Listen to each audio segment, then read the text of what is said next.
Assalomu alaykum hurmatli aziz xalqim. Mana hammamiz ma'lum bir sabablar bilan uyda o'tiryapmiz. Shuning uchun hammalarning tenalariga sog'lom salomatlik tilab o'tirib, bizlarning bir juft naqshamni taqdim qilmoqchiman. Marhamat.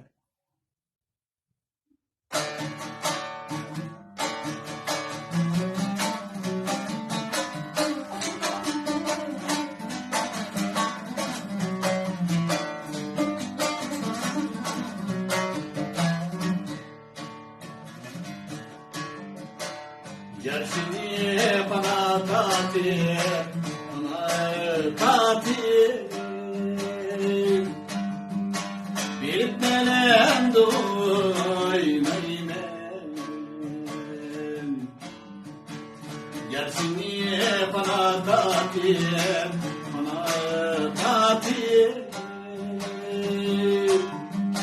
Bitmelen doymaymen Kırılmışım, kanat geç oylayım. Şimdi girer sende. Nelinde kırılmışım, kanat geç oylayım. Şimdi girer mende.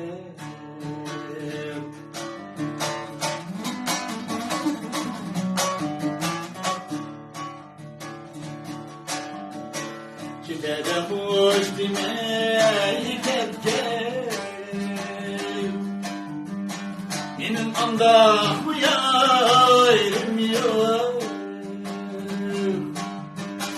Gide hoş demek etken Benim anda bu yarım yok Canım gezilirken Uni tapmazka çarem yok Uni tapmay amalım yok Şanım gezilirken Şunu görmezke çarem yok Uni görmey amalım yok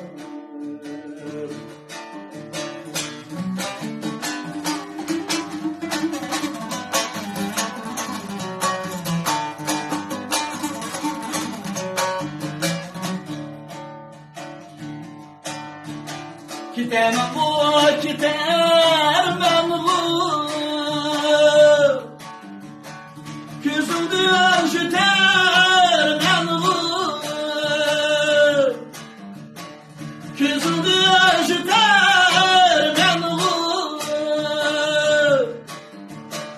Her kança günah kılsam Yadımda yitemem Yadımda yitemem